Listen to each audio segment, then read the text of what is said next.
Welcome to the lesson that will demonstrate how to provide evidence that you have been coding for the computer design class. On the coding unit, you had two options. You can do Hour of Code, or you can create a Scratch game. If you did a Scratch game, what you would do is grab the hyperlink at the top, right-click and choose Copy, go to that survey, fill this in, type in your first name, type in your last name, go ahead and choose the class that you're in, and down here you would go ahead and right-click and choose Paste, and then Submit.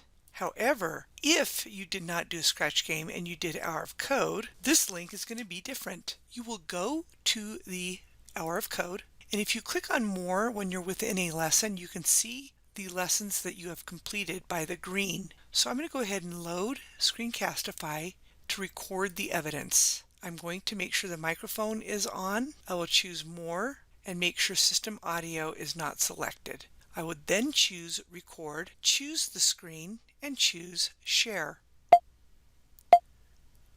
Hi there, Miss Clementi. I just want to show you evidence that I've been coding within the Hour of Code. If I select More at the top, you can see that I've completed some lessons. You would then choose Stop Sharing. Go ahead and title that within Screencastify. So I would type in Evidence of Coding. You would then choose Copy Shareable Link in the upper right corner. Return to that survey and go ahead and right-click and choose Paste and then Submit. This concludes the session on how to provide evidence you have been coding. Until next time, you have a wonderful day.